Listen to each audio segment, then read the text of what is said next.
Faut noter de la piste de Moulondé, ça fait à la aujourd'hui, ça fait débat à la toile de savoir si Moïse Katumbi est capable lui-même d'ériger une piste à l'intérêt de la population. Est-ce que c'est une vieille piste ou une nouvelle piste? On en parle ce matin sur Gué l'Afrique.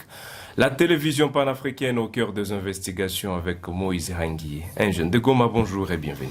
Merci David, je suis encore une fois honoré de me retrouver avec vous sur ce plateau de la chaîne panafricaine.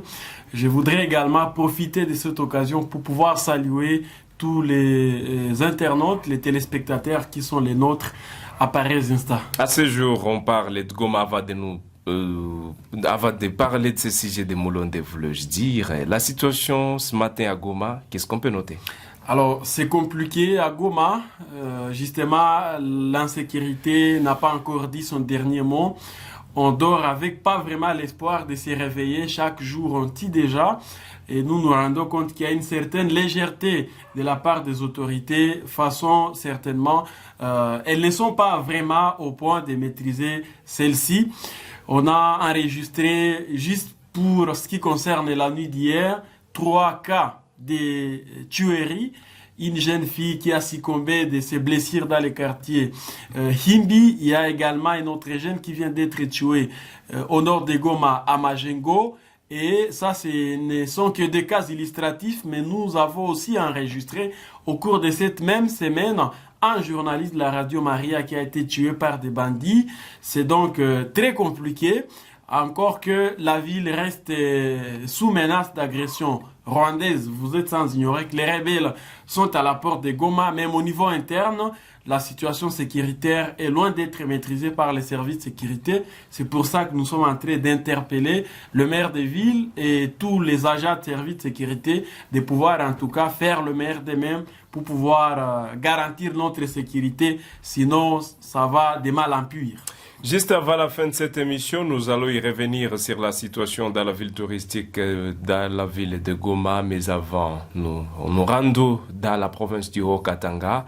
Piste de Moulondé, aérodrome de Moulondé. Monsieur Moïse, ça fait débat aujourd'hui, ça fait débat sur la toile de savoir est-ce que Monsieur Moïse Katumbi est aussi capable d'ériger lui-même son propre aérodrome. Est-ce que c'est un ancien aérodrome ou c'est un nouveau aérodrome? Ça fait déjà débat. C'est un aérodrome qui vient d'être réhabilité par l'homme de Cachobouin, au-delà certainement de sa casquette politique en tant qu'un opposant, mais c'est quand même aussi un homme à plusieurs casquettes.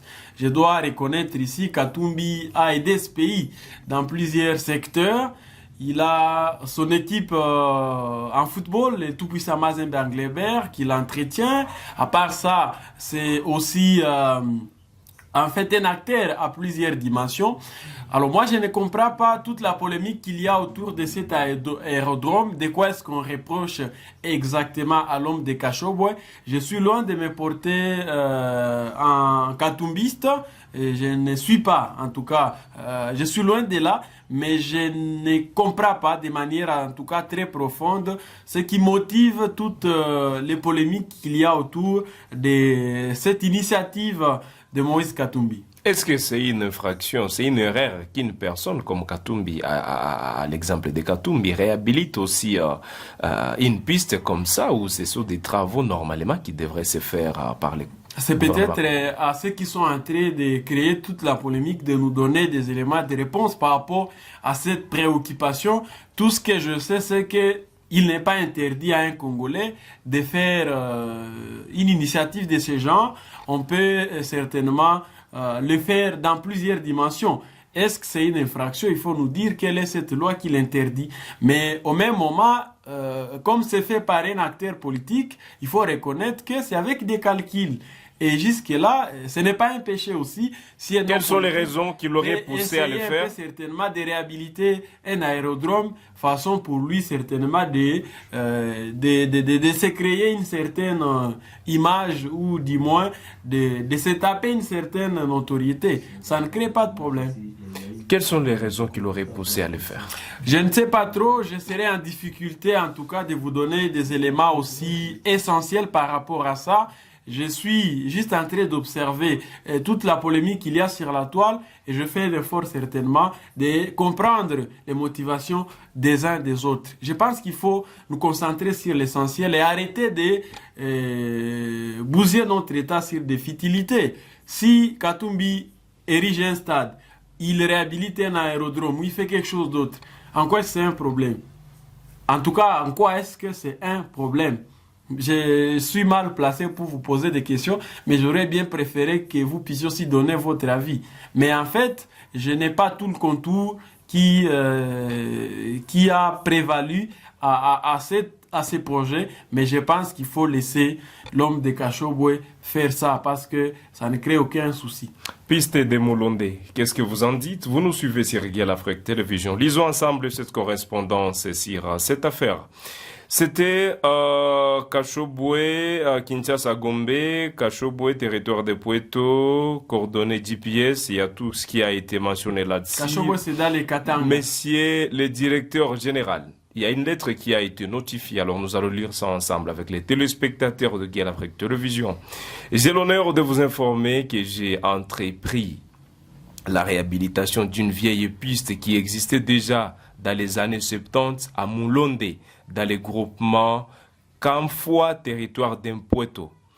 Pour votre information, il s'agit d'une vieille piste qui servira non seulement à désenclaver la région et les villages environnants, mais également à faciliter l'évacuation des patients vers Lubumbashi. Suite à la construction d'un centre de santé à Moulondé, cette initiative est d'autant plus nécessaire en raison de l'état et des dégradations avancées de la route à desserte agricole dans les territoires de Puerto. Je tiens également à préciser que cette piste sera gracieusement transférée à l'administration compétente, c'est-à-dire gérée par le service étatique, à savoir la règle de voie aérienne, conformément à ce que nous avons déjà réalisé par le passé pour Puerto, Kashobwe et Kiubo, toujours dans les Haut-Katanga.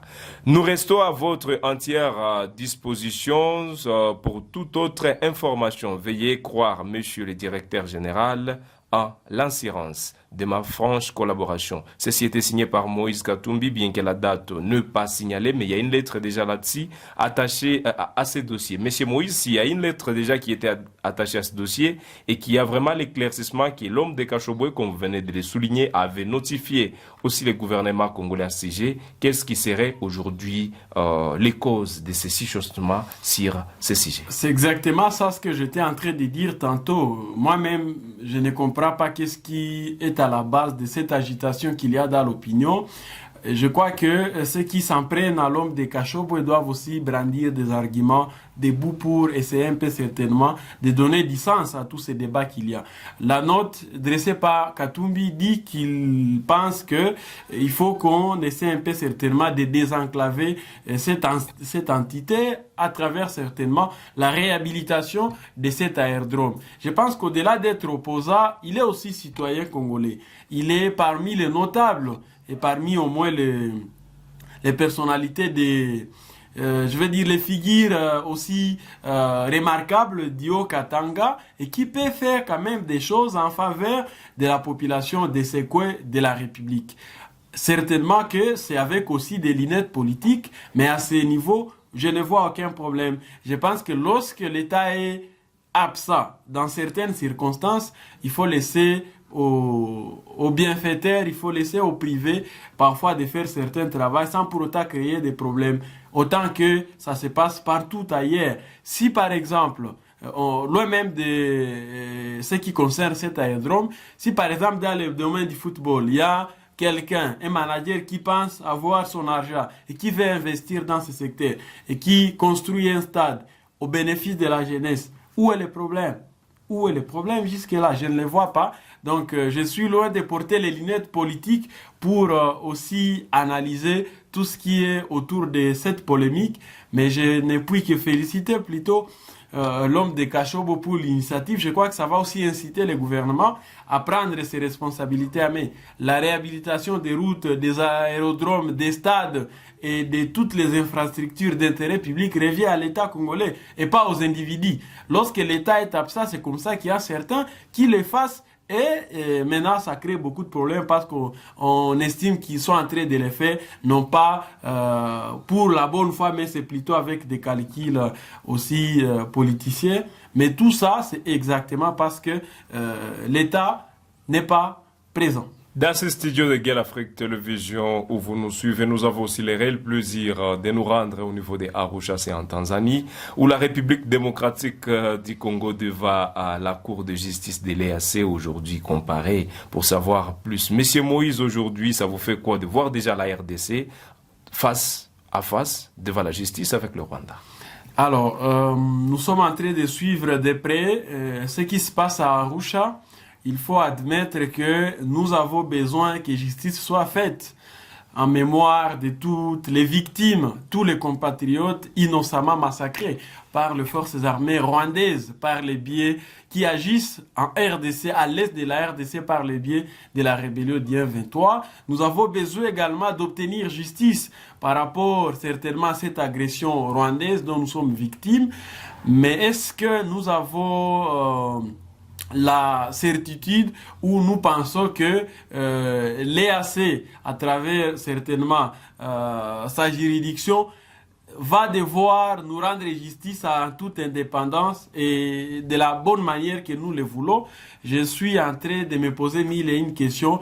J'estime que nous... Déjà, le départ, vous émettez des doutes, M. Moïse. Pourquoi cela? Parce que cela est justifié de tous quoi? les États qui composent l'East African Community sont en bon terme avec notre agresseur, avec le Rwanda, et qui dit l'ami de mon ennemi, c'est mon ennemi. Je ne vois pas un seul pays être au point ou à mesure certainement de tirer sur le Rwanda. Je pense donc que c'est bien beau que nous puissions avoir la justice, mais il faut chercher des juridictions aussi crédibles auprès desquelles nous pouvons nous adresser. Déjà, vous mettez à cause, Monsieur Moïse, vous mettez à cause la justice de l'EAC, c'est une grande institution régionale. Comment vous pouvez mettre en cause? Ils ont déployé leurs militaires ici, vous connaissez ce qui s'est passé. Ils sont venus en appui au FRDC, mais ils se sont comportés comme des complices de notre malheur en entretenant des relations avec les M23 et tout ce qui va avec. Est-ce que si les plats de droit ils vont se rétracter? Je suis dubitatif. Je pense que c'est exactement une initiative lancée par le gouvernement, mais qui risque de ne pas en tout cas finir très bon. Parce que déjà que vous savez que les États qui composent cette organisation ne sont pas, en tout cas, à mesure et même d'avoir ce courage-là de tirer sur le Rwanda. Ça veut dire qu'il n'y a rien de spécial à entendre de ce côté-là. J'ai suivi les avocats du Rwanda qui ont présenté un argumentaire déjà lié certainement même à la réduction, non seulement à même à la compétence de l'EAC à juger nos deux pays. Je crois qu'il faut peut-être qu'on essaie un peu d'aller au-delà de l'EAC et de chercher d'autres organisations qui peuvent nous aider à sanctionner le Rwanda. Loin de là, je crois qu'à notre niveau, on peut faire quelque chose en tant que RDC pour essayer un peu d'abord de coincer Kigali avant que la fameuse communauté internationale, à travers les grandes juridictions judiciaires, ne vienne en appui. Qu'est-ce que jusqu'à présent le Congo a déjà fait comme pour faire sentir à Kagame qu'il continue certainement à nous agresser? Rien du tout. Moi, je ne sens pas, en tout cas, Kinshasa prendre des mesures draconiennes et lourdes contre le régime de Kigali. Jusqu'à présent, l'ambassadeur du Rwanda, il est en RDC, l'ambassade est ouverte. Jusqu'à présent, nous maintenons des relations économiques et politiques en bon terme avec Kigali, mais nous voulons des sanctions de la part de l'EAC, alors qu'à notre niveau, nous n'avons pris aucune mesure. Je crois que ça s'apparente à une certaine incohérence. Faisons un effort d'abord à l'interne, que nous puissions prendre des mesures qui vont devoir certainement faire sentir à Kigali que nous en avons marre de son agression, parce qu'en fait, c'est des comportements contraires au droit international qui voudraient que l'intangibilité et l'inviolabilité des frontières soient respectées à la lettre, mais c'est un principe violé par Kigali. Et pour ça, nous devons nous assumer. N'attendons pas les miracles de la part de l'EAC, encore moins de la CPI. Si c'était possible, ils allaient déjà le faire depuis bien avant.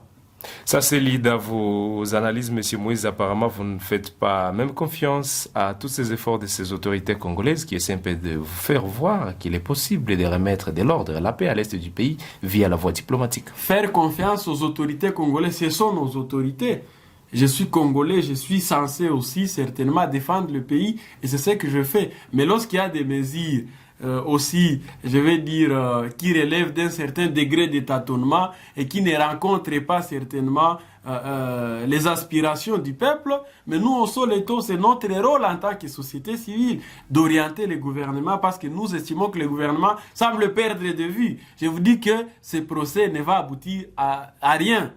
Je vous parle juste d'un événement qui s'est passé il n'y a pas 4 mois, il n'y a pas 5 mois. L'EAC, dans le cadre certainement militaire, a déployé ces éléments ici pour venir accompagner les militaires des FARDC. On a cru que désormais le phénomène 1-23 va devoir prendre fin, mais ça n'a pas été le cas. C'était dans le cadre militaire, M. Moïse. Là, c'était dans le cadre militaire. À observer tout ce qui se passe sur le terrain. Nous avons même réussi des témoignages selon lesquels les militaires de l'EAC ont commencé à courtiser nos jeunes filles dans les massifs. Ce sont des allégations, de fortes allégations. En lieu et place de lancer les offensives, ils se sont comportés comme des touristes, alors que nous sommes en train certainement d'enregistrer des pertes, mais des étrangers viennent dans notre pays et commencent maintenant à contempler notre environnement, notre potentiel touristique et conso. Et pour ça, nous sommes levés comme pour dire non, on n'a pas besoin de cette blague. C'est comme ça que la société civile a organisé plusieurs manifestations pour demander à Kinshasa de procéder au retrait des militaires de l'Est African Community. Maintenant, sur le plan judiciaire, on essaie un peu encore de leur accorder la confiance. Je n'attends rien personnellement de ce qui se passe de l'autre côté. D'abord, même de la compétence de l'EAC par rapport à ça, ça cause problème. J'ai suivi les avocats. En plus de ça, vous sentez que chacun tente plutôt à tirer les draps de son côté et jusqu'à présent, Kigali ne reconnaît pas les allégations portées contre la RDC porté par la RDC contre lui, alors qu'il y a des rapports et des preuves tangibles déjà qui sont établis démontrant l'implication des autorités rwandaises dans la crise qui écume l'est de notre pays. Non seulement au niveau interne, nous avons brandi des preuves, mais sur le plan international, les experts de l'ONU ont essayé un peu certainement de se rendre sur terrain et ont fait des rapports qui démontre noir sur blanc l'implication du Rwanda et de l'Ouganda. Malheureusement, Kinshasa parle peu de l'Ouganda, alors que c'est aussi un acteur majeur dans cette crise. Moi, je remarque tout simplement une certaine incohérence dans notre façon de gérer cette guerre et je ne pense pas que ça puisse nous amener au bout du tunnel. Nous sommes à la fin de cette émission. Nous vous disons merci d'avoir été nombreux. Ça nous honore de vous savoir nombreux sur Guel Afrique Télévision, la télévision panafricaine. Qu'est-ce que vous pensez de tout ce que la RDC traverse aujourd'hui? Monsieur Moïse, je vous remercie d'avoir accepté notre invitation. Merci David, c'est plutôt à moi également de vous adresser mes sincères remerciements pour cette opportunité. La matière est abondante, l'État est jaloux. J'espère que je pourrai encore revenir pour une prochaine opportunité. On pourra parler les longs et à large. Je voudrais également remercier en fait nos téléspectateurs. Je reste aussi disposé à rencontrer les préoccupations, les analyses, les commentaires des uns des autres par rapport à toutes ces questions d'actualité. Mais par rapport à la première préoccupation, je voudrais en tout cas insister sur le fait que la réhabilitation de cet aérodrome par l'homme de Kashobwe ne constitue à mon sens aucun problème. Concentrons-nous sur l'essentiel. Les procès qui se passent au niveau de Arusha a beaucoup, en tout cas, beaucoup de... Je ne pense pas, en tout cas... Est-ce que le procès est influencé? Monsieur Moïse, le procès est influencé? Pensez-vous que le procès est influencé? C'est du théâtre qui ne va nous amener nulle part. Je suis dubitatif et j'espère que vous me donnerez raison dans un futur très proche. L'EAC ne va pas condamner Kagame, rien du tout, c'est juste une merci beaucoup, nous sommes à la fin, nous vous disons merci. Sur Guel Afrique Télévision, Isawa, Eza Bisikate Bokozwango, information ya Bongo, toi ça qui dit là. Nous vous disons merci, nous vous souhaitons une bonne journée, même plaisir. J'étais Youssouf Okebingila David, on se fixe un nouveau rendez-vous sur Guel Afrique Télévision pour d'autres actualités.